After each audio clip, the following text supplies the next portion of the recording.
सभी भक्तजनों को श्री गणेशाय नमः। आज हम जानेंगे गणेश जी, उनकी दो पत्नियां और उनके वंश के बारे में। तो चलिए शुरू करते हैं। माना जाता है कि भाद्रपद की शुक्ल चतुर्थी के दिन भगवान गणेश जी का जन्म हुआ था। इसलिए इस दिन गणपति की स्थापना करके गणेश उत्सव मनाया जाता है। आइए जानते हैं प्रथम पूज्य देव गणेश जी के बारे में कुछ रोचक बातें। जैसे कि आप सब जानते होंगे गणेश जी की पत्नियों के बारे में। गणेश जी की दो पत्नियां थी, रिद्धि सिद्धि, जो प्रजापति विश्वकर्मा की पुत्रियां हैं। सिद्धि से शुभ और रिद्धि से लाभ नाम के दो पुत्र हुए। लोक परंपरा में इन्हें ही शुभ लाभ कहा जाता है। तुष्टि और पुष्टि इनकी बहुएं हैं। इनके पोते अमोद और प्रमोद हैं। संतोषी माता को गणेश जी की पुत्री कहा गया है। अब आइए हम मिलकर जानते हैं कि गणेश जी का विवाह रिद्धि सिद्धि से कैसे और क्यों हुआ। धार्मिक शास्त्रों के मुताबिक गणेश जी ने एक संकल्प लिया था कि हम ब्रह्मचारी रहेंगे। कहा जाता है कि एक बार एक घटना हुई जब गणपति बप्पा तपस्या कर रहे थे और तपस्या में लीन थे। इस दौरान तुलसी जी निकलती हैं और गणेश जी की तपस्या देखकर अति प्रसन्न होती हैं।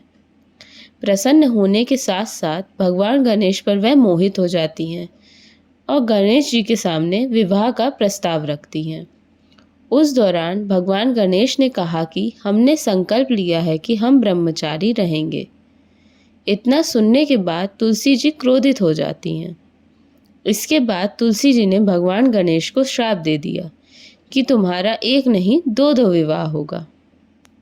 कहा जाता है कि जब भी कोई देवी देवताओं के यहाँ कोई शुभ अथवा मांगलिक कार्यक्रम होता था तो उस दौरान भगवान गणेश कार्यक्रम में बाधा उत्पन्न करते थे, जिससे देवतागण काफ़ी व्याकुल होते थे।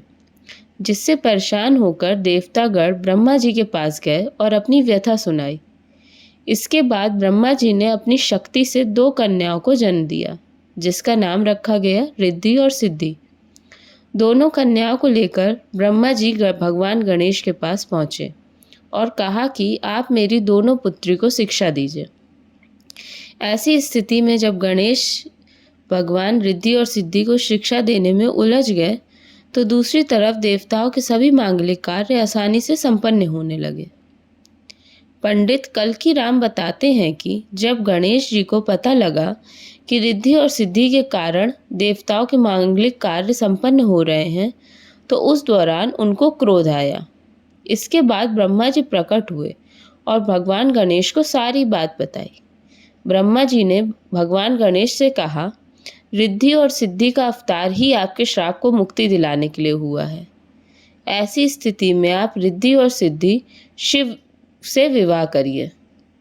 इसके बाद भगवान गणेश ने ब्रह्मा जी की बात मानकर रिद्धि और सिद्धि से विवाह किया। इस प्रकार भगवान गणेश की दो पत्नियां होने का विवरण मिलता है। ये भी माना जाता है कि तुलसी के विवाह प्रस्ताव को ठुकराने से तुलसी के श्राप के कारण गणेश जी को रिद्धि और सिद्धि से विवाह करना पड़ा था। लेकिन गणेश जी ने भी तुलसी को श्राप दे दिया कि जा तेरा विवाह किसी असुर से होगा। तब तुलसी वृंदा के रूप में जन्मी। उनका विवाह जलंधर से हुआ। श्री गणेश के साथ साथ उनकी दोनों पत्नियां रिद्धि सिद्धि और उनके पुत्र शुभ लाभ का पूजन भी किया जाता है। बोलो Ganpati Bappa Morya. Thank you so much everyone for watching my video. आपको किसी भी टॉपिक के बारे में कोई भी जानकारी चाहिए हो तो आप हमें कमेंट बॉक्स में लिख के बताइए। हम आपको उसके बारे में बहुत बेहतरीन और महत्वपूर्ण जानकारी ज़रूर देंगे। Thank you so much. Please like share and subscribe my channel.